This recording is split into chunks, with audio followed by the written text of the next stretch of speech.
Hello, welcome to The Economy Today, where we bring you news, previews, interviews, and reviews on all that has to do with the economy as it affects us all.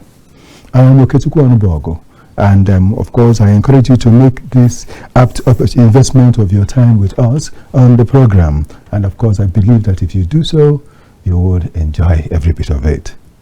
I am not alone today. I have a guest, but immediately I would take what we have concerning the stock exchange and all that. Then we'll return. I have a bit of some news, economic news. Then I'll bring in to you my guest. But let me let you know that he is a pharmacist and is a fellow that understands what it means to talk about the economy and its impact on the people. That's the most important thing.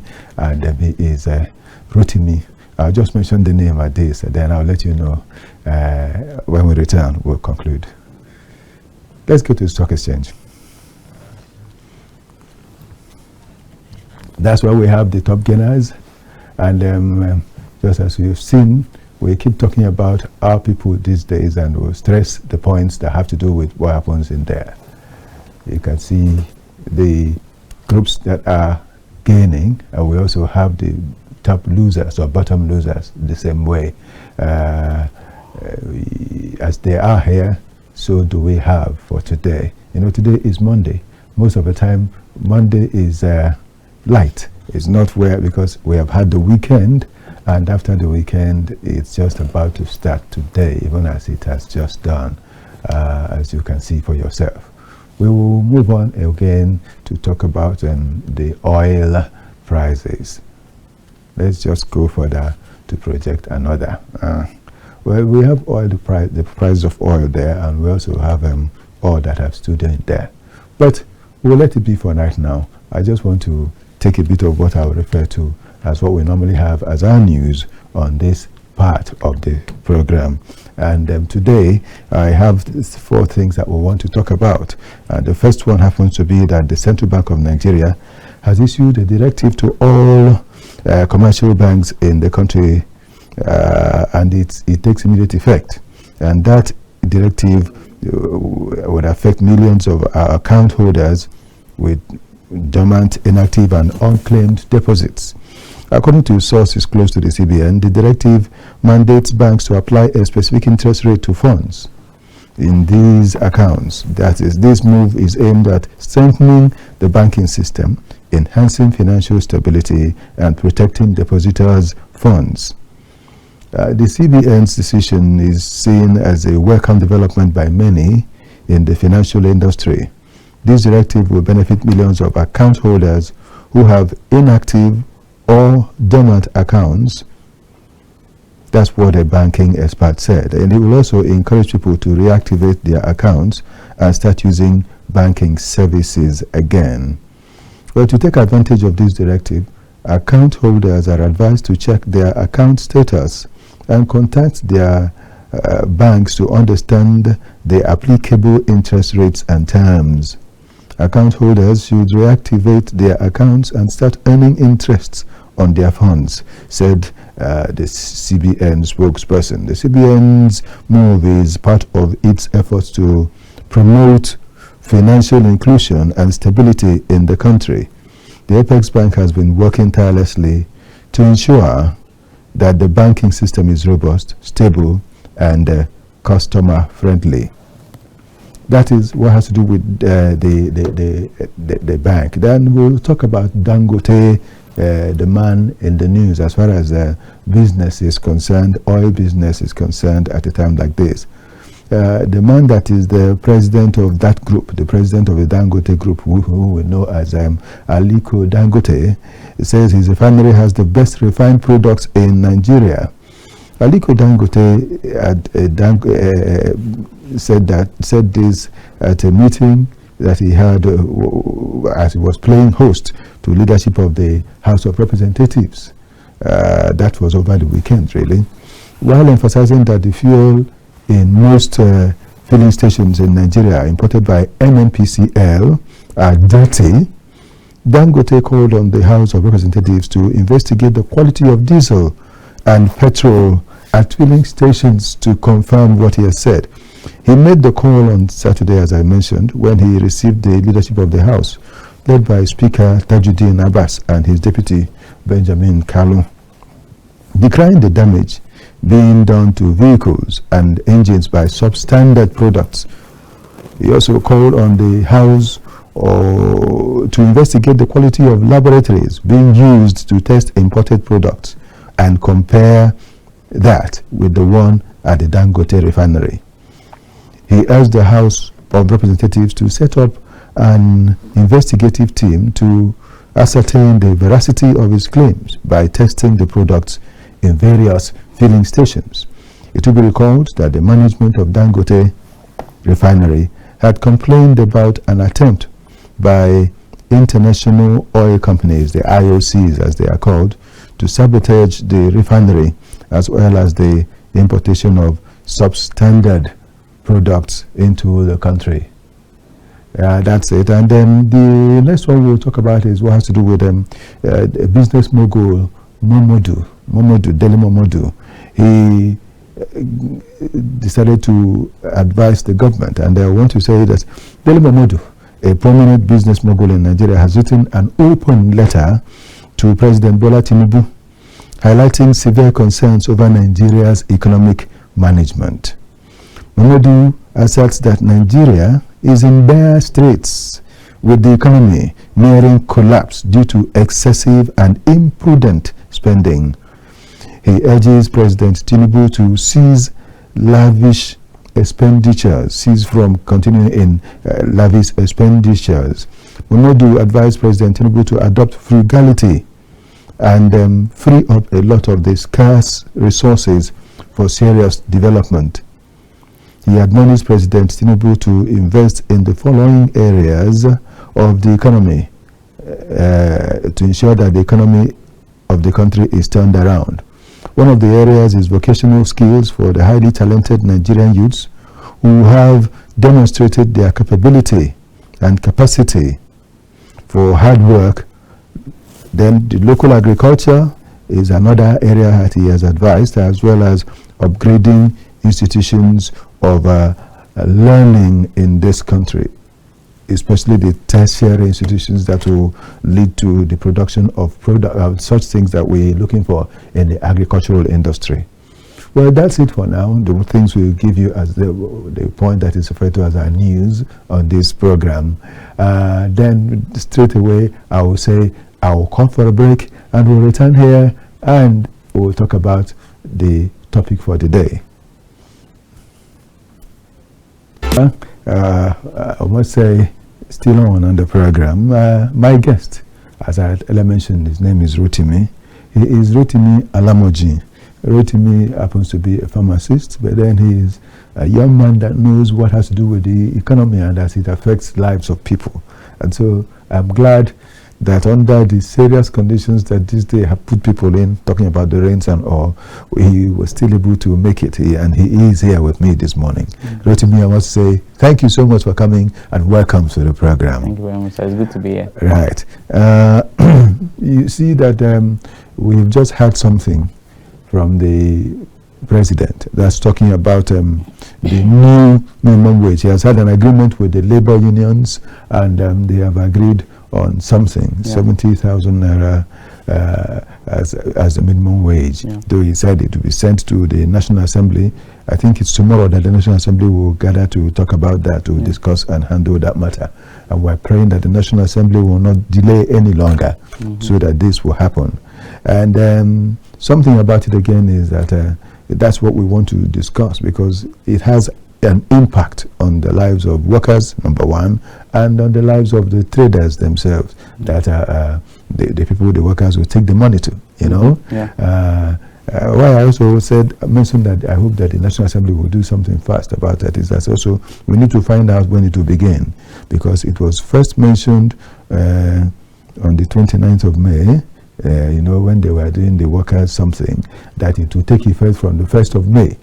I don't know whether it will still take effect from the 1st of May after all the delays and all that has happened. But that would be great, you know. if it takes effect retrospectively, getting back to May 1, so as to whatever they have been receiving, they will add the other ones to it, so as to make it work for them. I don't think it would be a beautiful thing to have it like that for workers.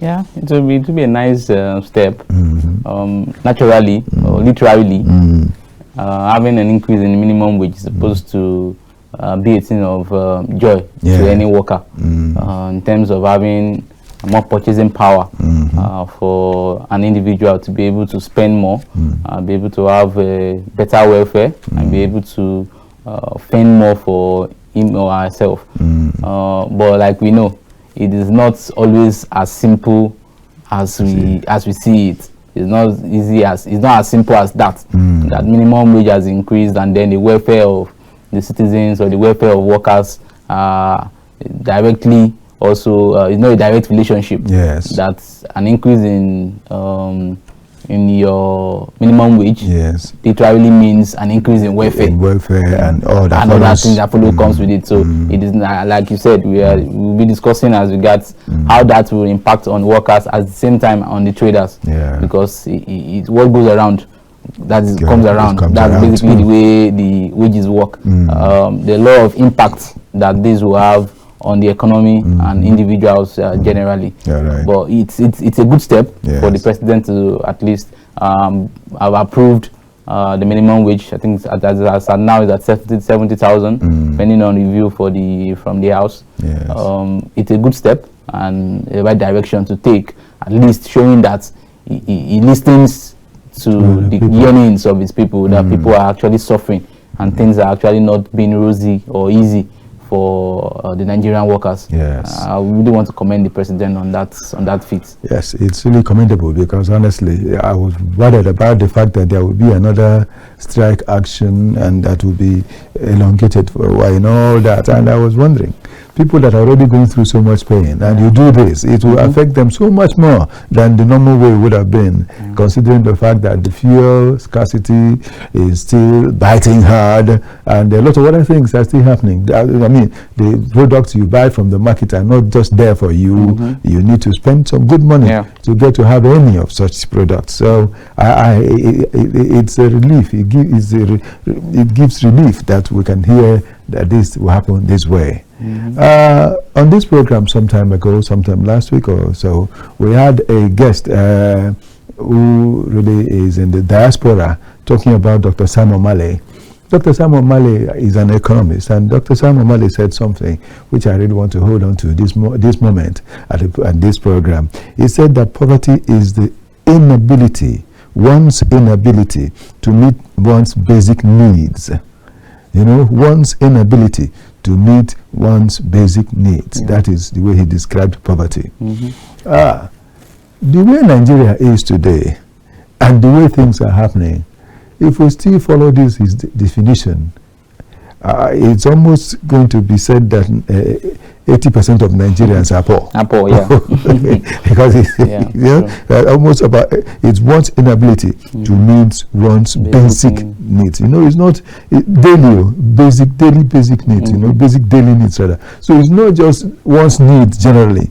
You know, in the economy, of course, you have needs and you have wants. But this time, he's not talking about wants, talking about the needs of man. And he said that poverty is one's inability to meet it. Looking at it, as an economist that he is, he has mentioned this. He even tried to stress it a bit, that people are in debt everywhere, and that ranging from school fees to even...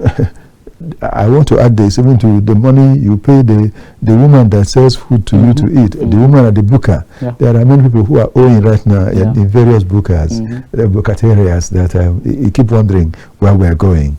This is stand. I want to believe that you agree with him. Of course I do.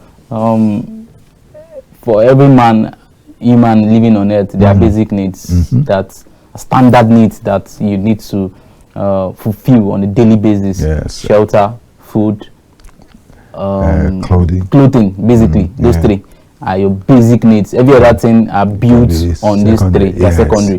These are primary needs that every human being, whether man, whether woman, needs to fulfill on a daily basis. And once you're unable to fulfill these needs, you are you are below par. Yes. That's just the best way to put it. Yes. So if for whatever reason you're unable to fulfill those needs or meet those demands, then something is wrong somewhere and needs to be corrected. And that's why I said literally it should be a thing of joy. It should be a thing to clap and dance about for the minimum wage to be increased. But as we see, it's not just a one-way traffic. There's a lot of things that are attached to the minimum wage being increased, which I believe we will still discuss in depth much later. Yes. So it's like you said, the truth, the reality on ground is that a lot of Nigerians are below at the poverty level. On the poverty level, yes. We are a lot of us that we even feel that we are doing well. If you are going to put on standard and put on scale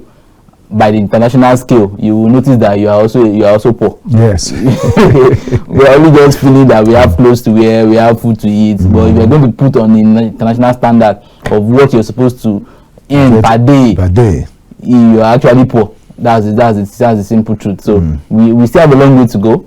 But it is not, Rome was not built in a day. We are moving gradually. Provided that something positive is happening. Yeah, it's happening. Yes. That's it. It used to be that they will say that when you want to check the lives of people, what they eat, how they take their intakes, the food and all that. You talk about the level of poverty. You want to get to find out at what rate they are. That is what their meals per day. Is it like $1 per day, $2 per day? That kind of thing. Yeah. But I don't know whether here some people are far less than $1 per day now. Way beyond that. Because I mean $1. Honestly, it's something that it's pathetic. That's the truth. But like Nigerians, we laugh over everything. We just give ourselves joys just to keep on moving and keep pressing on. But that's why we were referred to at a point as the happiest people on earth. That's the truth. But it's actually something that every Nigerian shouldn't be happy about. That this particular time in history and by this particular time in the world, in this millennium that we are, people in this kind of a nation where we have everything that's supposed to be working for us, basically working against us. Everything, we have the resources, we have the natural resources, we have the human capacity, and we have very good environmental factors working in our favor. Yet we are still unable to fulfill basic and standard economic values that an ordinary citizen should benefit and should enjoy. It's not something that any good and right thinking Nigerian should be happy about, and really and won't sound pathetic to such Nigerians. So, but the truth is, we found ourselves in this situation, and like I said, as long as we are taking the right steps in the right direction, minimum wage increase, yes, it's a good step. But if we look at other factors surrounding it, I'm not really sure it's a good step in the end. Let's take a bit of those factors surrounding it. Let's begin with the fact that there is the worker that receives this minimum wage, because we're talking about the impact on workers and traders. That the worker that receives this minimum wage is supposed to drive himself to work. And the cost of fuel is still as high as it is today, that in some places you will find it 620, 650, other places 700. I have seen where it was sold 750, in some areas 800, and some areas 900. People are buying as high as 1-2. Okay, people are still buying as high as 1-2. We're not talking about the black marketers. We're not talking about black market sales. We're talking about entering the filling station, driving into the filling stations, only to be told this is the cost, and people still buy. Looking at that, the minimum wage, we're talking about other factors now. The minimum wage, if you look at that vis-a-vis the minimum wage, you see that it's so painful that it now will lead our country to those previous times that they had said that because there were many vehicles in the country, we will now start doing these even and odd number for vehicles. The ones with even numbers will come on Monday. the ones with odd numbers will come on Tuesday. It was tried many years ago in Lagos, really, but it didn't work. That was about 35 years ago. They tried to implement it in Lagos so as to reduce the traffic jam, you know. But then it didn't really work, though it was tried for a while. Then again, because of development, we were hoping that maybe it would still be brought into the country. But right now, you don't even need to seek such things, because the high cost of fuel has made it imperative for people to not drive the way they used to drive. In actual fact, some people will look at, I know someone who has a four-wheel drive, you know, these Jeeps and all that, who has sold the Jeep to buy a smaller car. Of course. And there is economic wisdom in what the fellow has done. Yeah. Because looking at the amount of money you spend to purchase fuel for that vehicle, it makes it almost impossible for such a man to enjoy that his ride. So I know he just had to sell it and get the other one, the one that has fuel economy. With this sort of thing, would there still be joy for someone who has received that minimum wage? Okay, like I mentioned earlier, there are a lot of effects of the increase in minimum wage. One is the wage effect. Yes, the wage effect is positive in the sense that you have more purchasing power at hand to be able to buy more things. That is the literal meaning. Yes, the literal meaning of your minimum wage being increased. Yes. Another effect is employment effect. Now, which is negative. Yes. Because for every time the minimum wage has been increased, I was looking at statistics. For every time the minimum wage has been increased, there has been loss of jobs. Yes. Massive loss of jobs, because a lot of persons that could not, that cannot manage, that minimum wage would have to reduce, let some workers, just to be able to keep working and not keep afloat of their business. Another effect is the distribution effect. Now, which comes with to be able to move from one place to the other, just like you mentioned now. Inflation coming into the market. Another effect is the price effect, which we just talked about. That's where the traders come in. Because for every normal trader now, at any time that a minimum wage is increased, the next thing he thinks about is, yes, the worker has more purchasing power. So I have to increase my own money too. But nobody's increasing my own minimum wage for me. So that is the literal meaning, thereby causing more inflation into the system. And I was looking at the statistics also. We've had increase in minimum wage about 3 times now, between I think 1981 till now. Till now, yes. As of 1981, I think it was around 125 naira. Yes. Minimum wage, and that 125 naira was actually 125 naira. The value of 125 naira was 125 naira. Yes.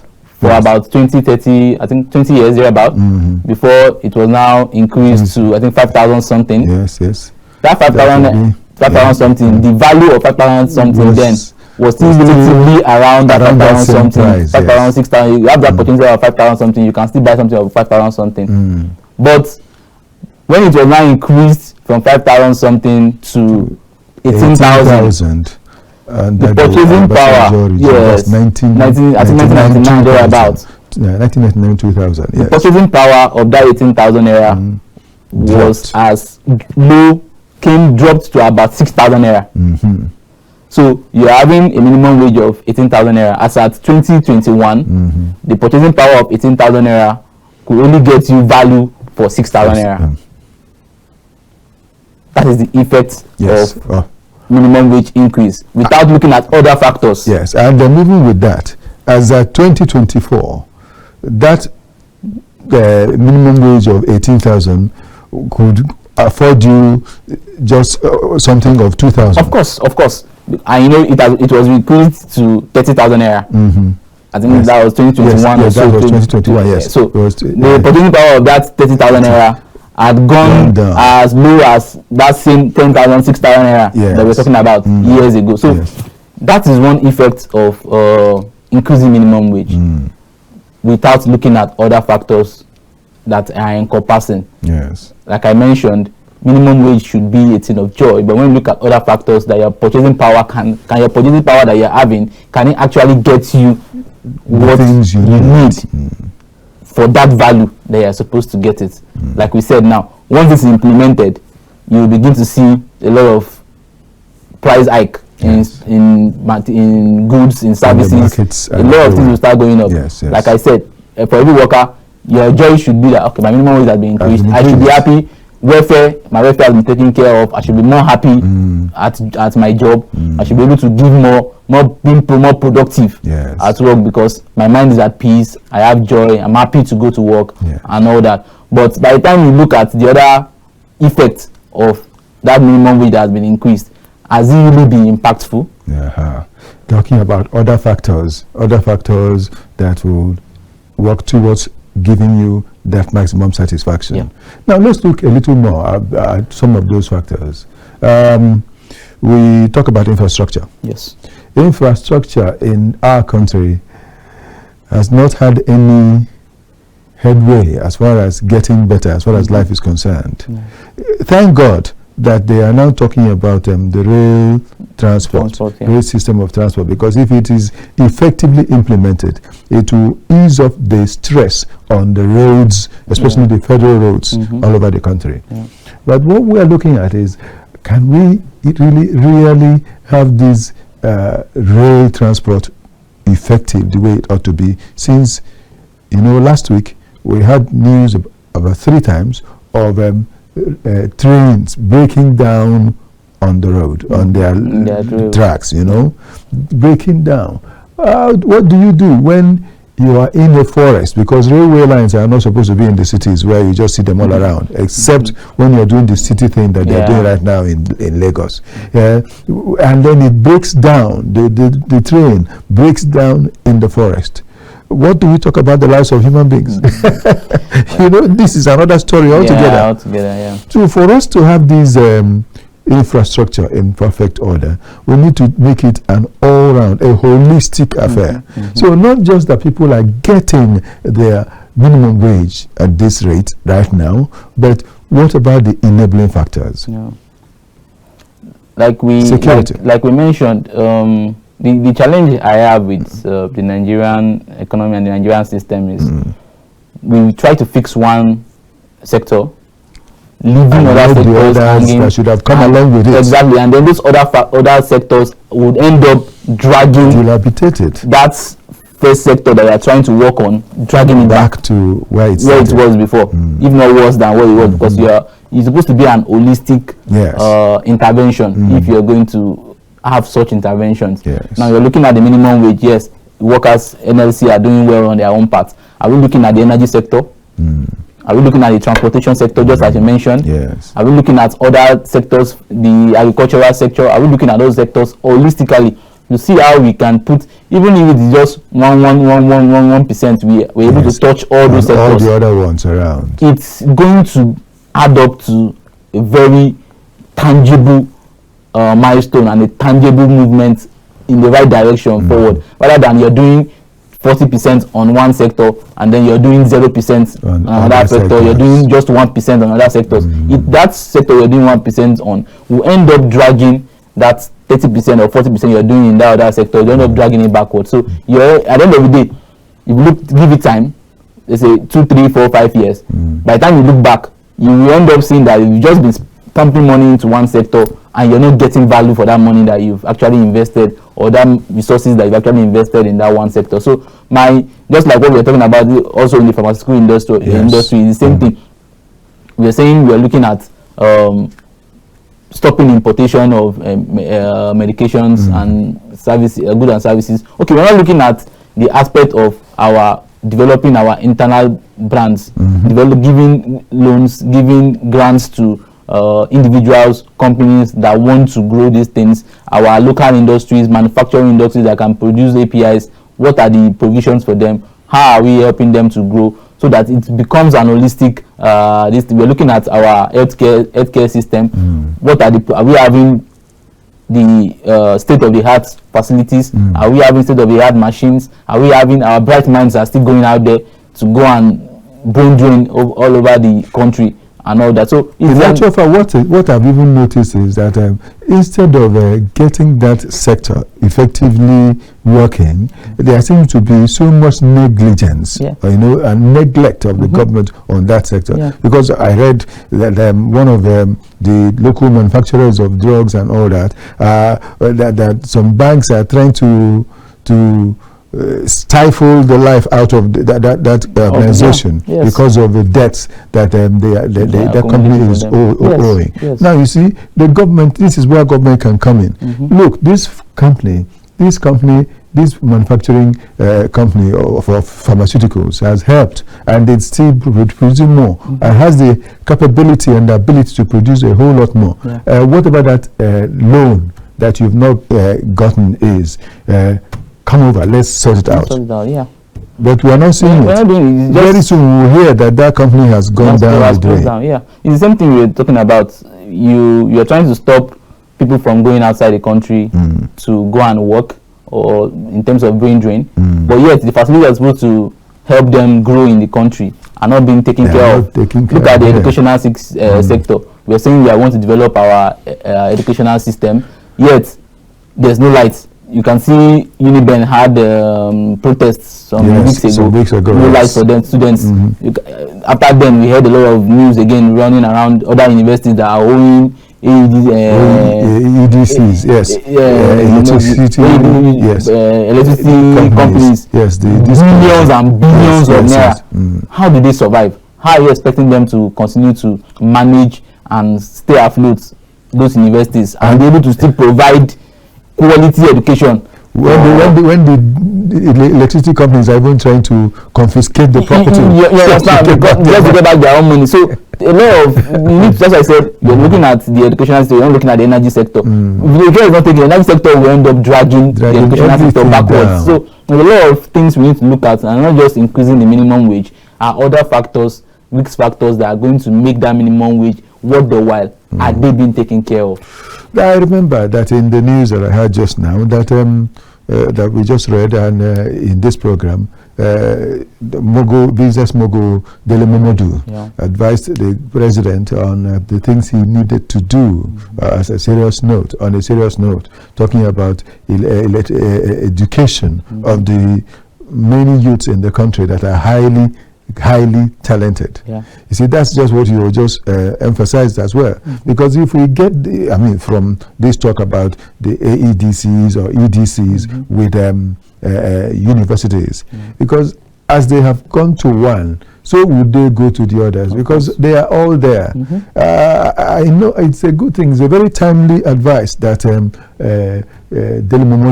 Chief Dele Momodu brought forth to the president. But the point is, it's a good thing too that it's a public thing, an open letter, so that we'll all see it.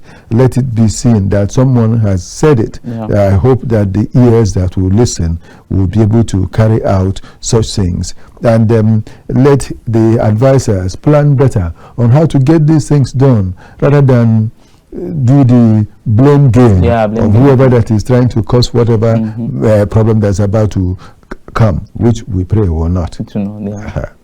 We will return, because we're still going to talk about some of these effects some more. We have just talked about it, the way it has affected the worker. What about the trader? We'll talk about the trader in a moment. We'll talk about the trader.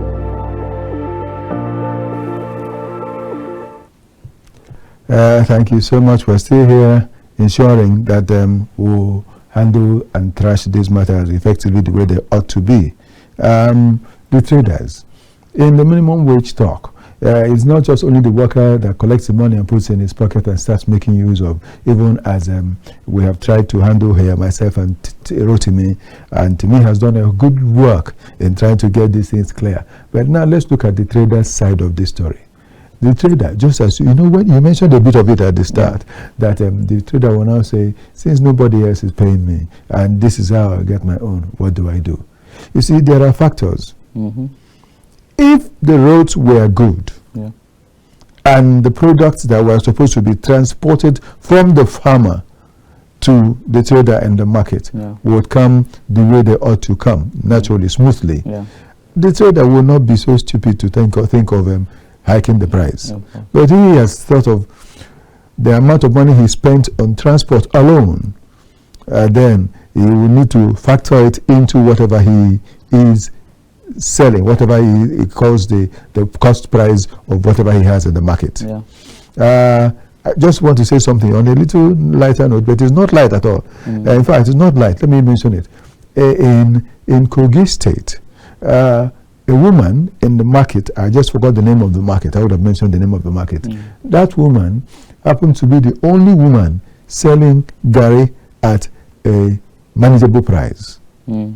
Now, after a while in the market that day, other women and other men who were selling gari found out that nobody was buying from them, that everybody was going to that woman. They had to go and find out that her own price was far less than their own, much cheaper than their own, and they rose up against her. Is it good for us in this country? Well, market. Well, market forces. You won't blame them. Everybody is looking for a way to meet their daily needs and also provide for their families and all that. So, in as much as you know, why I mentioned is that it's like some of these people who are in the market are even the problem. Yes. The unions. Yes. Some of them are even are contributing mainly to the problem. Yeah.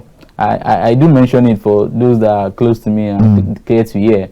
One of the major challenges that we have in this our part of the world, I tell people, we ourselves problems. To the large extent, most of our challenges and issues that we have and we are facing as individuals and as citizens, law-abiding citizens, actually caused by your next door neighbor, ourselves. Yes. So that's just the hard truth. So there's a lot of things that can actually be resolved that we don't have to wait for the government, that the government actually do not have any hand in it. Yes, that is basically just us. People that are doing among themselves. Among ourselves. So like you said, the trader, it's the minimum wage would definitely have impact on them, the purchasing, because the price effect, like I mentioned, the price effect on things would, and that is why increasing minimum wage for any government that is increasing minimum wage needs to be very careful not to ensure that system do not fall into inflation, because the more you are pumping more money into the hands, when people have more purchasing power, if other factors and other forces are not well managed and well monitored, it can lead to inflation, where you are buying, you have large amount of money to buy very little goods and services because of the effect of inflation. Because and the effect of that minimum wage has been increased, and like I said, the literal meaning is that the trader believes the worker has more money to spend. The central bank is making effort to bring down the cost of, let me say that way, of the price of the naira. Talking about the international market, to bring up the price of the dollar so as to scale up that of the naira. And they are making efforts using so many things like the ones they just released the money to the BDCs, ensuring that they bought it at 1,450 and encourage them not to sell beyond 1,550, so that whoever that buys, you could buy 1,460, 470, 1,005, or just within that range of 1,460 to 1,550. That is one thing. But you see, you could go to the BDCs and you talk, and they could decide that no, all of us will sell it at 1,006.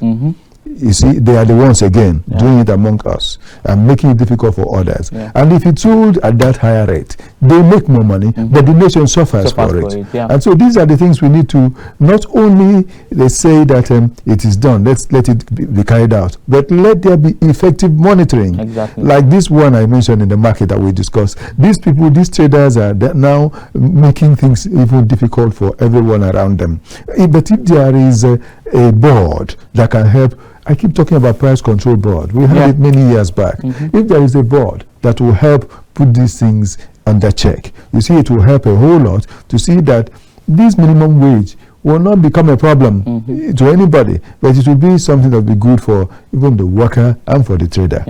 Reminder again, I'm reminded here that during the Eid celebration, the last one that we had. I, of course, went to the market to do market trends to find out what was happening. We found out that at the Kubo market, at the Kubo ram market, they made sure that no ram was sold at this exorbitant price.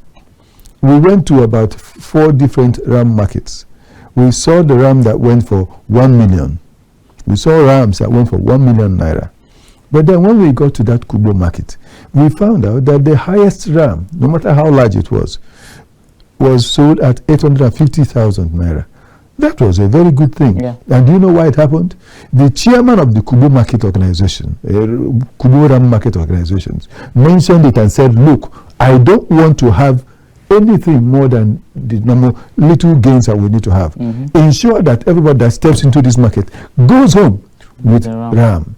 No matter what. Don't let them suffer so much, because it's not just the people. You see it? That is a responsive leader. A leader that has the concern for his people. That's why he did that. But we went to other places, we saw ram for 1 million.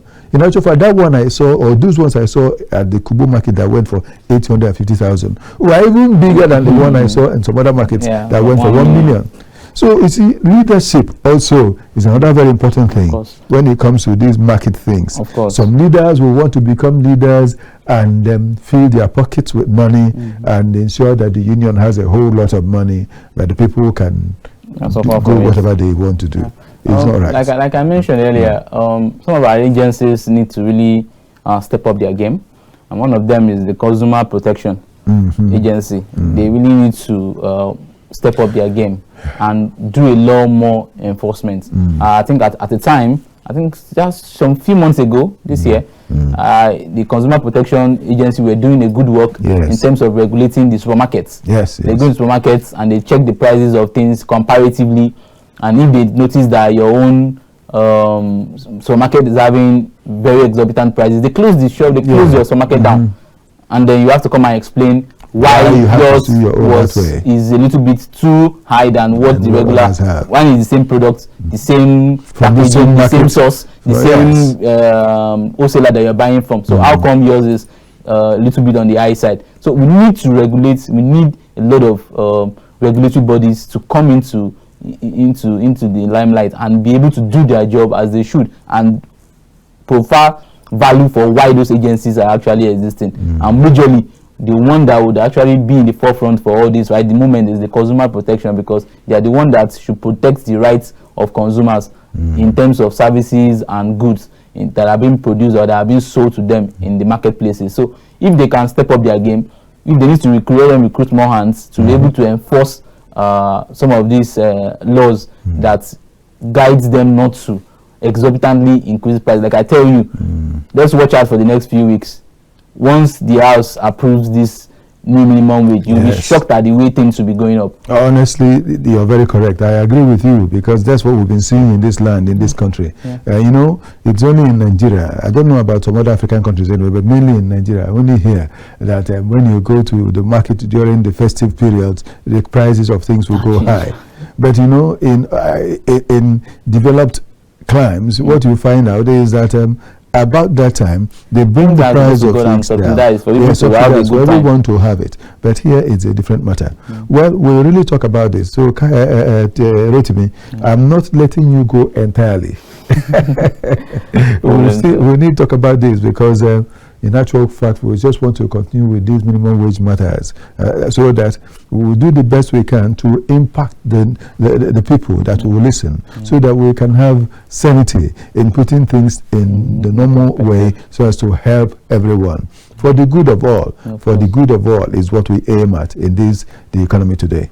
Thank you so much for being here and for helping us again. I want to thank you immensely for doing this with us today. And that has been Rotimi Alamojin, who has been wonderful sharing with me on the platform that is the Economy Today on the program. So I want to thank him again and again and say he will return again, because we'll still share more as far as this matter is concerned. We'll still want to do some more talking to make it better.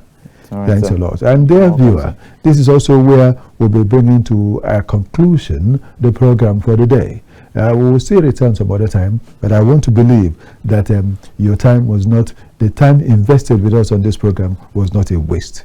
Please do come again and keep sharing on economic matters with us on the program, The Economy Today. I want to thank all those who have assisted me one way or the other to ensure that this program has gone on well today, because I'm not alone on this. There are many fellows behind the scene. We thank you all and say, may the best happen to you as we continue on this station, KAFTAN TV, to make sure that the best is projected to the viewer. And you, dear viewer, you are the best.